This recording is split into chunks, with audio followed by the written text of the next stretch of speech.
Hi everyone, this is me dietitian Khushboo and आपका वेलकम है डाइटिशियन खुशबू फिटनेस क्लब में। मैं यहाँ पे आज पार्ट 2 लेके आई हूँ। जैसे मैंने अपने प्रीवियस वीडियो में आपको बाकी के जितने भी केमिकल्स होते हैं या प्रिजर्वेटिव्स होते हैं वो किस तरीके से हमारे हेल्थ को इम्पैक्ट करते हैं वो मैंने बताया। तो मैं बात करने वाली हूँ बेंजोइक एसिड्स के बारे में। बेंजोइक एसिड जो होता है वो मेनली जो है केचप की सेल्फ लाइफ एंड उसकी ऑर्डर को मेंटेन करने के लिए बनाया जाता है, उसमें मिलाया जाता है।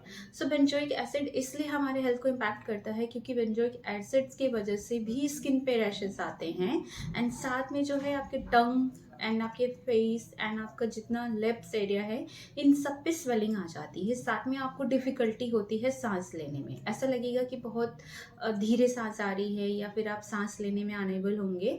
तो ये बेंजोइक एसिड से होने वाले साइड इफ़ेक्ट है। इस वजह से हमें केचप के यूज़ से जो है हमें बचना चाहिए। दोस्तों, आज के इस बिजी लाइफस्टाइल में कई बार क्या होता है कि हम झटपट सी चीज़ें ढूंढते हैं खाने के लिए एंड बच्चों को तो खास करके जैम बहुत पसंद होता है एंड हम जानते भी नहीं हैं कि हमारे किड्स के ऊपर ये किस तरीके से बैड इम्पैक्ट करता है। तो मैं यहाँ बात करने वाली हूँ सोडियम बेंजोएट के बारे में, जो कि मेनली मिलाया जाता है पिकल्स एंड जैम में उनकी सेल्फ लाइफ को इंक्रीज करने के लिए। तो सोडियम बेंजोएट भी एक तरीके का प्रिजर्वेटिव्स है एंड इसके क्या साइड इफेक्ट होते हैं। रैपिड ब्रीदिंग, यानी कि आपकी सांसें जो है वो तेज़ या हार्ट रेट को इंक्रीज कर देता है। इसके साथ में ड्राइनेस होगा एंड माउथ में ड्राइनेस एक तरीके से होगा, यानी कि डिहाइड्रेशन आपको फील हो सकता है या फिर वाटर की कमी आपको लग सकती है। इसमें यूरिन डिक्रीज हो जाता है, यूरिनेशन आपको नहीं होगा, यूरिन पास करने में प्रॉब्लम आएगी। डिजनेस, बॉडी में सुस्ती होती है। तो मेरी तो यही गाइडेंस है कि जैम है या फिर पिकल है, अगर आप उसे घर पे होममेड बना सकते हैं तो वेल एंड गुड है। अदरवाइज आप मार्केट में जो अवेलेबल उनके अत्यधिक यूज़ से हमें बचना चाहिए ताकि हम लॉन्ग टाइम तक अपने आप को हेल्दी रख सकें एंड अपने जो भी हमारे नियर एंड डियर वन है या फिर हमारे फैमिली मेम्बर है उनको भी हम मिलने वाले प्रोबायोटिक्स है वो बस नाम के प्रोबायोटिक्स है जो कि योगर्ट के फॉर्म में मिलते हैं। पर आपको जानकर के ये हैरानी होगी कि जो ये प्रोबायोटिक्स होते हैं इसमें मिलाया जाता है पोटेशियम सॉर्बेट। पोटेशियम सॉर्बेट और भी डिफरेंट काइंड ऑफ फूड में मिलाया जाता है, जैसे सिरप है या फिर कैन फूड है या फिर सॉसेस हैं या फिर वाइन है या बियर है या जेली है, जैम है। इनकी सेल्फ लाइफ को इंक्रीज करने के लिए मिलाया जाता है। इवन ये चीज़ में भी मिलाया जाता है।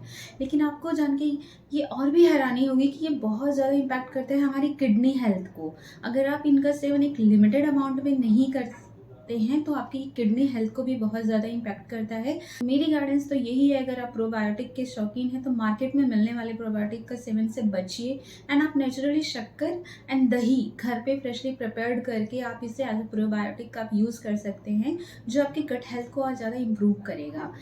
मार्केट में मिलने वाले नमकीन का हर कोई शौकीन होता है। जितनी भी ब्रांड की नमकीन मिलती हैं उनमें मैक्सिमम आपने देखा होगा कि उसमें पॉम ऑयल या फिर वेजिटेबल्स ऑयल मिलाया जाता है। पर ये जो पॉम ऑयल होता है वो मेनली 50% जो होता है सैचुरेटेड फैट्स को मिला करके बनाया जाता है, जो कि पामेटिक एसिड होता है। ये पॉम ऑयल क्या करता है, आपके बैड कोलेस्ट्रॉल लेवल को आपके ब्लड स्ट्रीम में जाकर के इंक्रीज करता है, जिससे कि कार्डियक इश्यूज यानी कि हार्ट रिलेटेड प्रॉब्लम आपको आने की संभावनाएं होती हैं।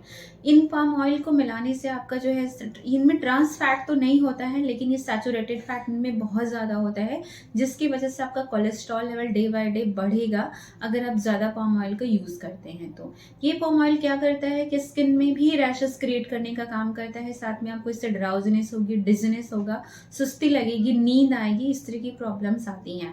तो अगर आपको कुछ हेल्दी टेस्टी अगर ट्राई करना है तो आप अपने घर पे बने हुए जितने भी स्नैक्स हैं आप उनको मस्टर्ड ऑयल में बना करके ले सकते हैं, लेकिन पाम ऑयल के यूज़ से बचिए। अदरवाइज ये आपके हेल्थ या फिर आपके कार्डियक यानी आपकी हार्ट हेल्थ को बहुत ज़्यादा इम्पैक्ट करेगा, जिसकी वजह से आपको फ्यूचर में जाकर के काफ़ी कुछ प्रॉब्लम्स आ सकती है। वेजिटेबल्स ऑयल होते हैं वो मेनली मार्केट में मिलने वाली चकली, डोनल की जो टिक्की आती हैं या फिर जितनी तरीके की नमकीन बनाई जाती हैं, पानी पूरी बनाई जाती है।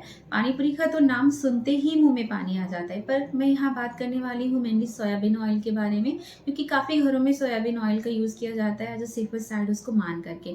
लेकिन आपको क्या पता है, ये जो वेजिटेबल्स ऑयल होते हैं ये आपकी बॉडी में गुड कोलेस्ट्रॉल यानी एचडीएल कोलेस्ट्रॉल को या एलडीएल कोलेस्ट्रॉल में यानी कि बैड कोलेस्ट्रॉल में बदलने में उनकी हेल्प करते हैं। तो मैं तो यही गाइड करूँगी कि आप मस्टर्ड ऑयल यूज़ करिए। Mustard oil good for everyone, every person. या फिर अगर आप साइकली या मंथली बेसिस पे अगर आप अपने वेजिटेबल ऑयल को या फिर अपनी कुकिंग ऑयल को चेंज कर सकते हैं तो उसे चेंज करिए हेल्दी रहने के लिए। बट ये वेजिटेबल ऑयल आपकी हेल्थ के लिए बिल्कुल सेफ़ नहीं है। ये अगर आप लंबे समय में अगर आप इनका यूज़ करते हैं तो ये different kind of the health problem आपको क्रिएट कर सकते हैं, खास करके कार्डियक रिलेटेड प्रॉब्लम। क्योंकि ये वेजिटेबल ऑयल क्या करते हैं, आपके गुड कोलेस्ट्रॉल को बैड कोलेस्ट्रॉल में कन्वर्ट करके आर्टरीज में इकट्ठा कर देते हैं, जिसकी वजह से ब्लड का जो प्रेशर होता है वो बहुत ज़्यादा बढ़ जाता है। एंड ब्लड का प्रेशर बढ़ेगा तो कार्डियक के रिलेटेड प्रॉब्लम्स आनी तय हैं। तो दोस्तों, होप कि आपको ये वीडियो पसंद आई हो। एंड ऐसे ही और हेल्दी वीडियो देखने के लिए मुझे प्लीज़ कमेंट सेक्शन में कमेंट कीजिए कि और आप क्या टॉपिक्स आप देखना चाहते हैं या क्या हेल्थ टिप्स आप मुझसे जानना चाहते हैं। डेफिनेटली मैं आपकी मदद करूँगी and I will help you on this topic, जो भी आप मुझसे जानना चाहेंगे। Please like and subscribe and share with your dear and near one, ताकि जो लोग भी इन सारी चीज़ों का सेवन करते हैं वो उससे बच पाएँ और वो अपनी लाइफ को हेल्दी तरीके से इंजॉय